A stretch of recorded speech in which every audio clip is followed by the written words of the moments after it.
Hello and welcome. You are watching All Things Rift episode 15, and today I'm talking about the changes that have come with patch 1.7. Rift has gone free to play. Somewhat. Actually, they're offering unlimited play of the first 20 levels for free. Now, just in case you're new to Rift and you've seen people claiming that this is a third of the game, you need to know that it isn't. 20 levels is actually less than 20% of the leveling process in Rift, and a huge amount of content in Rift is only available at level 50, so you really are only seeing a fraction of this game by level 20. Fortunately, patch 1.7 brings some nice updates for new players, so you can get a better idea of what the game is about. Now, unfortunately, if you create a Defiant character, you'll still be stuck in the most uninspiring zones in Talara through the entire 20 levels. But oh well, anything that builds the Rift population is a welcome change in my book, and I'm hoping the unlimited free trial will really be a benefit to the health of Rift. So I'm going to be looking at the talent trees, which got a significant overhaul that starts with the character creation screen. Right when you select your class, you'll get options for what type of character you want to be, and if you don't choose one, one will be chosen for you. Now what this means is that when you enter the game, you'll no longer be getting a soul as your first quest reward. What this also means is that you have all souls available to you from creation, and you'll never need to purchase a soul from the trainer again.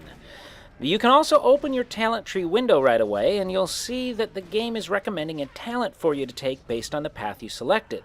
As long as you continue taking the recommended talents, they'll keep on recommending them as you progress through the levels. There's also this Spend All button at the bottom that saves you the chore of actually clicking on the appropriate talent. Now, at any time, you can deviate from the recommended talents, but once you do, you'll no longer receive any guidance from the game unless you reset your talents or purchase a new role. Which reminds me, there are now 6 roles instead of 5, pretty much ensuring that you'll never need to have 2 characters of the same class on one server. Now, a few major changes hit PvP play as well. When you queue for PvP, you no longer know which faction you'll be playing for. You might be assigned as a mercenary for the other faction, like this Kalari here. Now, what this translates to is shorter queue times. In fact, my longest queue so far has been a mere 30 seconds, although I haven't queued for a whole lot of battles yet. Now, another major change is the elimination of the PvP souls. What has replaced the souls is the Attunement of War in the planar attunement trees, which you have access to at level 50. Now, PvP soul powers have actually been added to the War tree, meaning that eventually you can have 3 regular souls, plus the PvP powers that used to be assigned only to a PvP soul. Also added is a new Chronicle, the River of Souls. Now, I played this just a bit solo with my Invincible Mage spec, and it seemed a bit more challenging than previous Chronicles. It took me a long time to kill stuff, and although I was surviving, it got pretty tedious. I definitely recommend 2 players or excellent gear for this one. And the inevitable has arrived. The Marriage Vendor.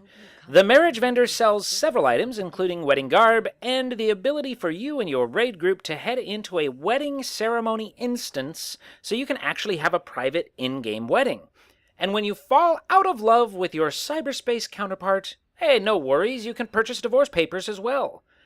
Now, personally, I don't get it. Never did. Perhaps if my wife played MMORPGs, I'd be moderately inclined to marry her online, but yeah, no, I really don't get it. But at least it looks to me like Rift has taken this popular feature from other games and done it very well, what with the instant ceremony and all, so I suspect a lot of people will be happy about this feature. Now, there are also some changes to level 45 plus gear that are supposed to make the transition into endgame content easier, but I haven't experienced this yet, so I'm not sure what's been done or how effective it is. Now, new expert dungeons were added, along with the Master Mode for Caduceus Rise. Also launched is Rift Mobile, the new app for your iPhone or Android. Now, I tried to get this onto my desktop so I could show you what it does, but to no avail, so I'll just have to tell you about it. Now, one of the features being promoted is the minigame that gives in-game rewards. If you're looking forward to seeing this, expect to be disappointed. The minigame isn't a game at all. It's just a digital version of those lottery scratchers where you have a chance to gain some planerite, crafting goods, and some in-game items, although the items are rarer, and since I haven't won any, I don't know what quality they are. Now, when you download the app, you'll get 6 scratches, after which you can get a new scratch every hour. I suppose this could translate into a significant amount of Planerite in a few days, but I still wish they'd actually designed a game, like Phase vs. Zombies or something. Now, that would have been cool. What is cool about the app, though, is that you can log into any character and you can converse with your guild. The app actually data mines for previous guild messages as well, so you can see old guild messages. Plus, you can view any chat on the guild chat channel going back several hours, which is pretty darn cool. Now, overall, I'd say that if you're in a guild or are always looking for extra Planerite or crafting goods, then you ought to look into getting this app. If I ever find a PC program that runs Rift Mobile, I'll be sure to update you on that as well. Now, there are already rumblings of an upcoming expansion for Rift, and I'm in complete agreement with everyone who says, the sooner, the better.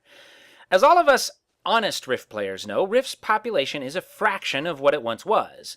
Now, that's not to say Rift is dead or anything of that sort, but it definitely does not have the population that a game of this quality deserves, and a full expansion could really help to boost it closer to what it ought to be. So hopefully the rumors are correct, but at this point there is nothing more than speculation out there, so we really don't know if or when an expansion is actually coming. Now, I'll be monitoring this closely, though, and will bring you any actual expansion news the moment I find it. And on a final note, in honor of the unlimited free trial in Rift, Soul Searcher's Guide will be offering its own unlimited free trial as well. This will be launching on Tuesday, February 7th, and you'll be able to sign up for a free membership that will include beginner's guides, class guides, and levels 1 through 10 of both leveling guides. All of the free content will also be available to current Soul Searcher's Guide owners. If you currently have one of the other faction leveling guide, you've already gotten access to the first 10 levels of the other faction's guide and can log in and check it out now. So if you're new to Rift or you are looking to level an alt quickly, be sure to head over to soulsearchersguide.com and purchase a leveling guide, or head over there next Tuesday to grab your free beginners and class guides. And that's it for All Things Rift, episode 15. Thank you very much for watching, and have a great day.